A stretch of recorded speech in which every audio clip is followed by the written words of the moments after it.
right now. That's that one. Okay. I'll turn my camera off, pop myself on mute. You guys have got 15 minutes together. Thank you so much. Sure. So I don't have permission to record, but you'll send it to me. Yes, correct. Yep, Yep. I'll send this one through to you as soon as the interview's done. No worries. Thank you. Perfect. Thank you. Okay. Great. Is this pre-recorded, Peter, or live? It is. It is. No, Okay, it's not great. live. Okay. Now, releasing as part of the Melbourne Documentary Film Festival in July is a documentary called Freedom is Beautiful. And it's my great pleasure to be speaking to the director of Freedom is Beautiful, Angus MacDonald. Angus, welcome to Movie Metropolis. Oh, thanks so much for having me, Peter. It's great to be with you. Good to talk to you. And I know the film screened at the Sydney Film Festival, and having a look at this documentary, it is quite a searing look at Moz and Farhad and their experiences being asylum seekers and being on Manus Island and so on. How did the documentary all come about? Well, Peter, I've been sort of, I'm an artist, a painter really, but for about the last 5 or 6 years, I've been kind of engaged in activism around the policy, trying to change the policy, trying to raise awareness. And during that time, I made a number of close friends that are also working in the space, including Craig Foster, who's probably well known to your listeners, who's a sports broadcaster, a former Socceroo, but he's also a very prominent human rights activist in the refugee space, and we're friends.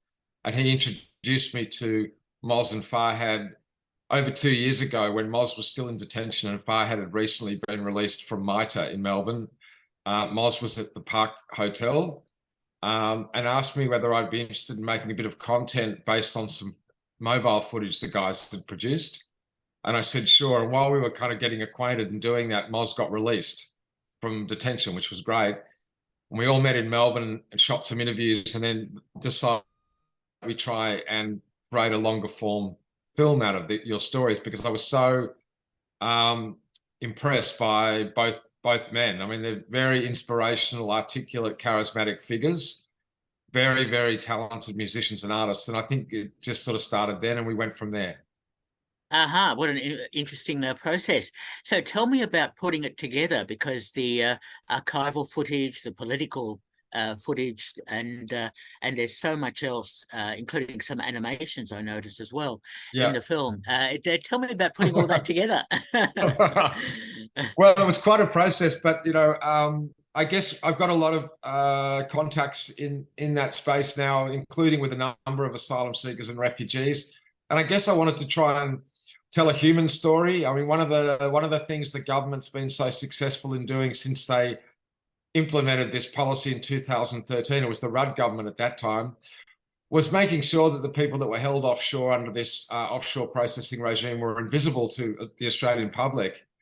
And that's been really a key part of the reason that they've been able to continue and perpetuate this policy for so long. So my approach really was to provide a space for the guys to share their own stories, Moz and Farhad, and humanize the issue so that the viewers in the film would be able to kind of put themselves in their position, because they're people that everyone can really identify with.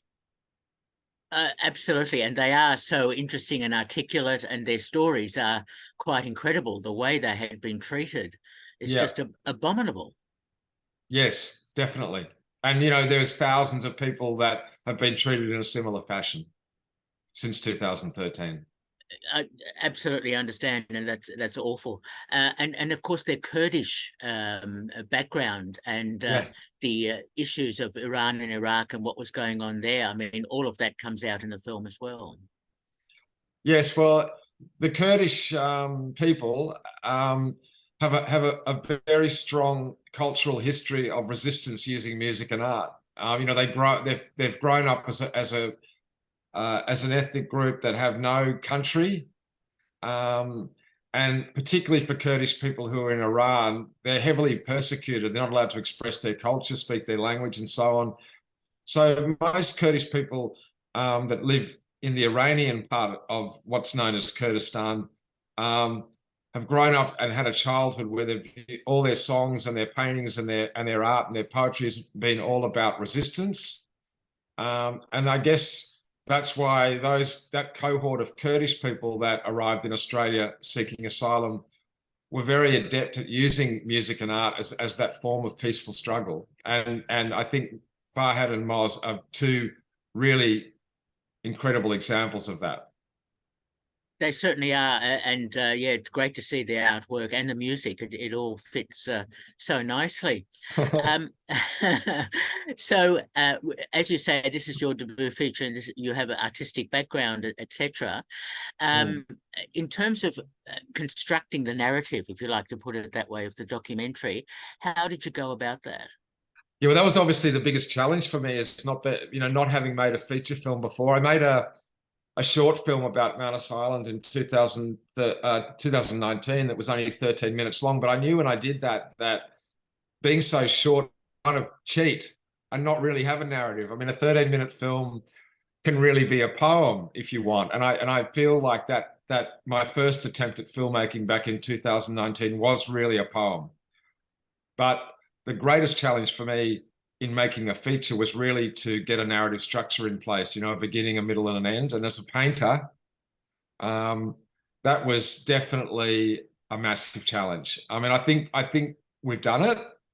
I did manage to get a lot of support and feedback from people who are experienced in film, and that was very, very helpful for me. But yeah, that was definitely the thing, to try and create a narrative structure that would engage the viewer and a thread that would continue on from beginning until end.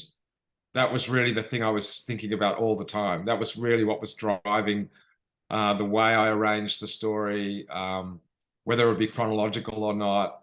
That was the really big challenge. And the other thing I think was to try and find a balance between not shying away from exposing the treatment they got, which is very confrontational and difficult for people to see, but balancing that with their own very positive and hopeful mentality, because I really wanted the film to be a film that was uplifting, even though it included issues that were very difficult.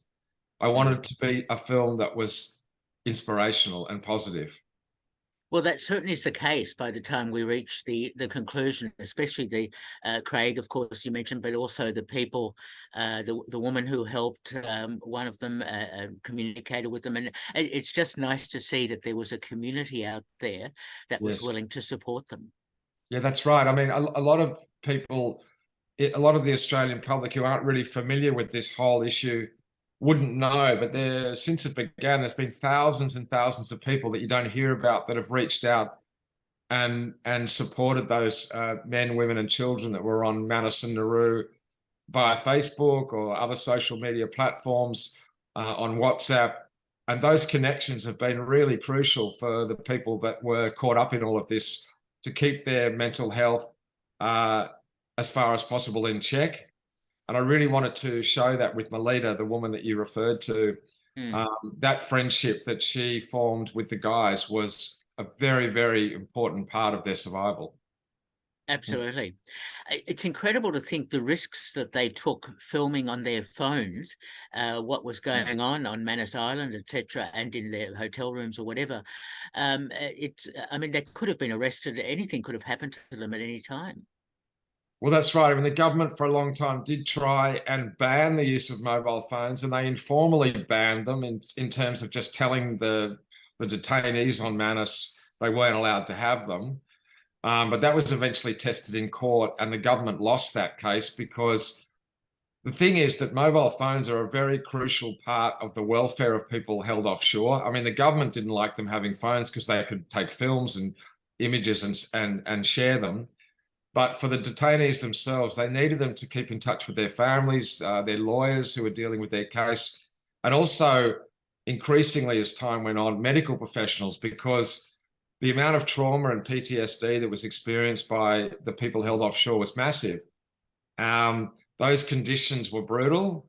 The pressure that was exerted on them was persistent on a daily basis. They were humiliated, their dignity was taken away.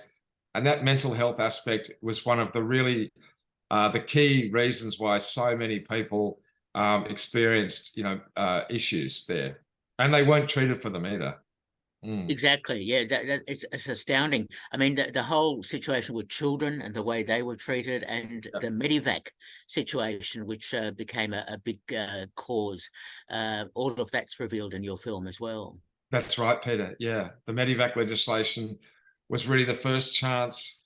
There was a change in, you might remember that there was a dual citizenship issue in Parliament that happened a few years ago. And there was a very small window where the opposition and independents had a window to pass that Medivac legislation, which enabled a number of detainees offshore that had issues that couldn't be treated, their medical issues, to be sent back to Australia, including Moz and Farhad.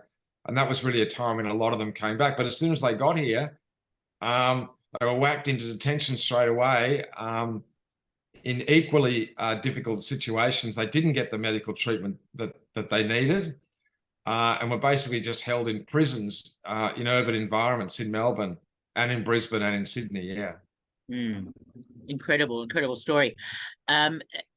I gather that your film will have some political impact. I suppose you're hoping that Parliament, federally, whatever, will look at this film, or that politicians will perhaps take some action. Well, yeah, of course, this film, we're going to use this film to try and make an impact. That's probably the most important part of this whole filmmaking exercise. I mean, as an artist, I wanted to make a beautiful film that might engage and touch viewers, that might make them reflect on their sense of humanity.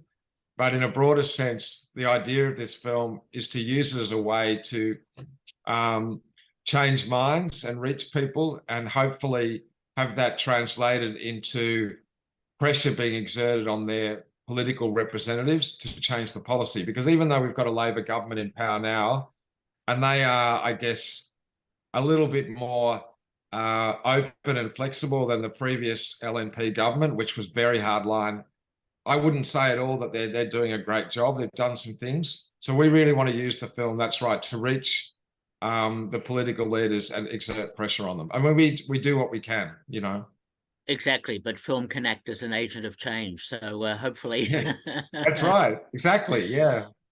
Yeah. Okay, just going back to the film itself. Now, the film is a really tight 67 minutes. Tell me about your editing process, because that must have been quite difficult. Oh my God, I learned so much. But I had one editor, Nolan Verhage, a very talented guy, and we sat side by side for months and months over the last couple of years editing. It was very, very tricky to try and, for me, with Nolan, to try and get the film into a kind of a flow that would work with a number of different sequences. But that editing was crucial. And I think when I started, I didn't think that being a painter was going to help me with the film, but actually it helped me a lot, because I paid a lot of attention to detail, to transitions. I wanted to find a certain way of making the film flow. And I think being a painter was helpful for that, because I was very focused on every frame, on every sequence, but I was always aware of not letting things go on for too long, which I think, we could have easily made a 90-minute film probably. But I think the risk in doing that would have been to lose people, or for the spell to be broken. So I'm really happy with the length. I think it's just about right. It's not easy for people, for the Australian public, to sit in a cinema and watch a film like that. It's not easy. So I think we might have the length about right. I hope. Yes. No, it works very well. I think that's fine. And of course, the film screened at Sydney Film Festival, now coming up at the Melbourne Documentary Film Festival. Yeah. Are you rolling out the film elsewhere as well? Yeah, well, we're very excited about coming down to Melbourne. One of the guys in the film, Farhad, lives in Melbourne now since he's been released from detention. He's a winemaker. And we've got a big network of people, and a lot of people who work in that space exist in Melbourne. I mean, Melbourne's been always a city that has stepped up to support people that were seeking asylum here. It's that type of place. So to screen down there is going to be great. And then after that, we're taking the film to international festivals overseas. And then we're also going to roll out community screenings across the country, so that organizations or individuals or universities, for example, can get in touch with us and say they'd like to screen it, and we're going to roll it out that way so that as many eyes as possible get on the film. Excellent news to hear all that. And so tell me, Angus, are you now looking at making another film? Are you going to ask me that? Well, you know what? I've fallen in love with filmmaking, I must say.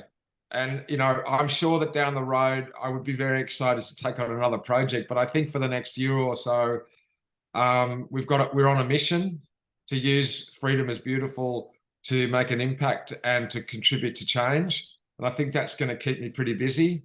I wouldn't mind getting back and doing some painting because I'm really missing it. But definitely, if the opportunity came up again to work on a new film project, I'd jump straight in because it's just the most beautiful medium. You know, I kind of think of it like painting in 7 dimensions or something. It's very complicated and crazy and very multi-layered, and oh man, but film is just the most beautiful medium, isn't it? It is. It's so multifaceted. Look, terrific. It's been great talking to you, Angus. Angus MacDonald, the director of Freedom is Beautiful, screening in July as part of the Melbourne Documentary Film Festival. Thanks so much for talking with me, Angus. I loved it. Thank you so much for having me, Peter. See you later. Bye-bye.